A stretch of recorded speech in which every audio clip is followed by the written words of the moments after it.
En anglais, les adjectifs vont te tendre 3 pièges. Et dans cette vidéo, on va voir comment les repérer, on va voir comment les éviter et surtout, tu ne te tromperas plus jamais dans l'écriture de tes phrases avec les adjectifs. Hi everybody, I'm Derek, your online English teacher who is Scottish. Bonjour à tous, je suis Derek, ton professeur d'anglais en ligne qui est écossais. Et donc si tu arrives sur cette vidéo, c'est que apprendre l'anglais c'est important pour toi.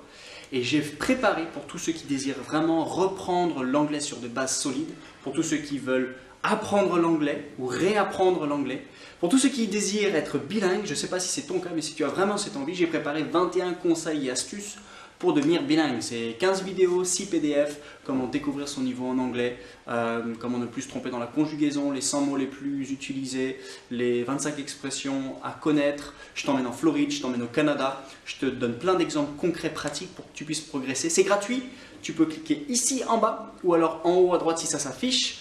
En tout cas, tu rentres ton email, tu rentres ton numéro, ton prénom et ça arrive tout de suite chez toi gratuitement. Fais-le si vraiment tu veux reprendre sur de bonnes bases parce qu'il y a déjà plein de personnes qui l'ont téléchargé et qui me remercient. Tu peux également t'abonner à cette chaîne YouTube, ici en bas à droite, cette chaîne YouTube qui vise à aider les francophones à devenir bilingues, français-anglais. Voilà. Revenons sur notre thème de la vidéo, ces 3 pièges que les adjectifs te tendent. Oui, les adjectifs en anglais vont te tendre 3 pièges et il ne faut pas tomber dedans. Premier piège, c'est sur l'accord. Le deuxième piège, c'est sur la place de l'adjectif dans la phrase. Et le troisième piège, c'est sur l'ordre des adjectifs quand tu as des adjectifs les uns à la suite des autres. Venons sur le premier point, les accords. J'ai mis un exemple. There are 2 big cars. There are 2 big cars. There are, c'est il y a au pluriel. D'accord? Si jamais tu veux dire il y a au singulier, c'est pas there are, mais ce sera there is. Donc there is, c'est pour une phrase au singulier, there are, c'est pour une phrase au pluriel. Ça a son importance que j'ai mis cette phrase au pluriel parce que tu vois qu'avec cars, voiture, il est accordé. Cependant, big, ton adjectif dans la phrase, lui, n'est pas accordé. Et donc la première chose à se souvenir, le premier piège que l'adjectif te tend, c'est sur l'accord. L'adjectif en anglais ne s'accorde jamais. Il ne s'accordera jamais.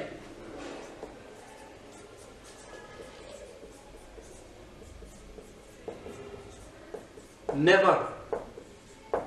Et ça, c'est hyper important à se souvenir parce qu'en français, si on voulait traduire cette phrase en français, il y a 2 grosses, grandes voitures, grande ou grosse, sera accordé au pluriel. Ce n'est pas le cas en anglais. Au premier piège à éviter, c'est l'accord.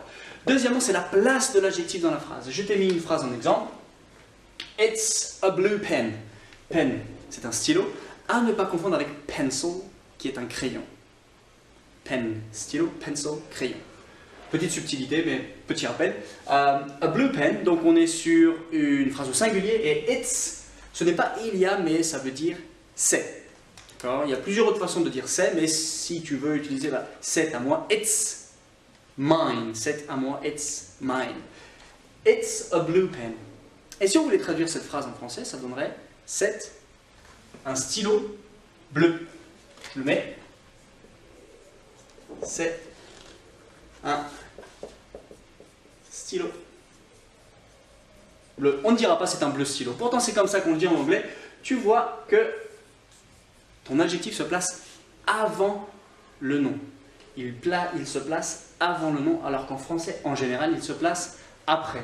Et donc ça, c'est le deuxième piège que l'adjectif te tend, c'est que non seulement il ne s'accorde pas, mais en plus, il se place avant le nom, ce qui est l'inverse du français. Donc ça veut dire que, de manière logique, il faut raisonner à l'inverse du français.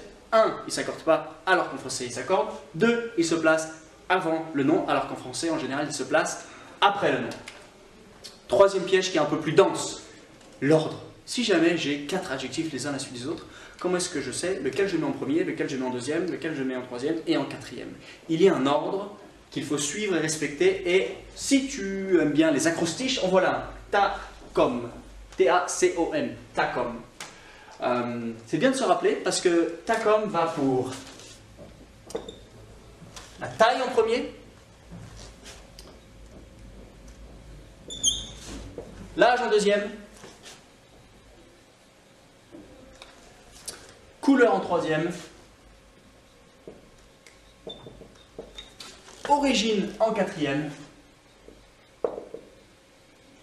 Et la matière en cinquième. L'adjectif vient modifier le nom qui suit. Et la modification doit suivre cet ordre-là, la taille, l'âge, la couleur, l'origine, la matière. Exemple plutôt simple, une taille huge. Alors, huge, à ne pas confondre avec hug. Hug, c'est un câlin, c'est un nom commun. Huge, c'est un adjectif, ça veut dire immense, très grand.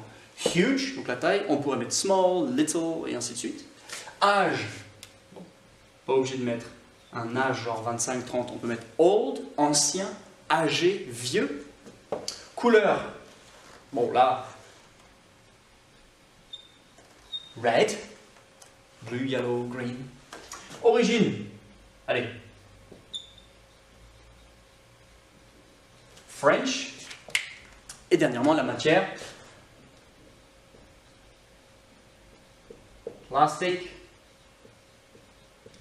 Wood, si tu sais wood c'est le bois, pour en faire un adjectif, wooden. Tu sais peut-être maintenant un nouvel adjectif. Donc, huge, old, red, French, plastic ou wooden. Bon là j'en ai mis deux, comme ça tu as une densité plus intéressante. Donc l'ordre doit se faire de cette manière-là. Et je sais qu'on a l'habitude de dire, on doit donner son avis, son opinion à la fin. On ne doit pas parler d'abord de nous, par respect, par politesse. Mais en anglais, quand on donne son avis et son opinion, il viendra toujours avant la liste d'adjectifs. Donc si jamais vous voulez qualifier d'un objet étant le meilleur ou étant le pire, étant extraordinaire, vous allez toujours commencer par ça. Donc, on va dire un que tu dois connaître, c'est best. Et donc ici, best, huge, old, red, French, plastic, wooden, et bien sûr derrière tu mets ton nom commun. Exemple. This is the, mon avis, mon opinion, the best, la taille, huge, l'âge, old, donc this is the best, huge, old, red, French sur l'origine, plastic, et le nom commun que tu décideras. Par exemple, si je parle d'une voiture, c'est la meilleure voiture en plastique française qui est rouge, ancienne et qui est immense. Voici la manière dont tu places tes adjectifs dans la phrase, et c'est ce troisième piège qu'il va te tendre qu'il faudra identifier et éviter. Et bien sûr, pour ne plus se tromper, il ne s'accorde pas. L'adjectif, il se place avant le nom, l'adjectif, et il est dans cet ordre-là. Tu vas avoir quelques petits exercices si tu veux tout de suite mettre en pratique juste en dessous dans les commentaires. N'oublie pas de repartir de cette vidéo avec tes 21 conseils et astuces pour devenir bilingue. Et surtout, si tu veux liker cette vidéo, la partager, s'il y a des gens dans ton entourage qui veulent apprendre l'anglais de manière simple, ludique, authentique, et bah à toi de jouer. Clique, share. I will see you very, very, very soon. Bye bye.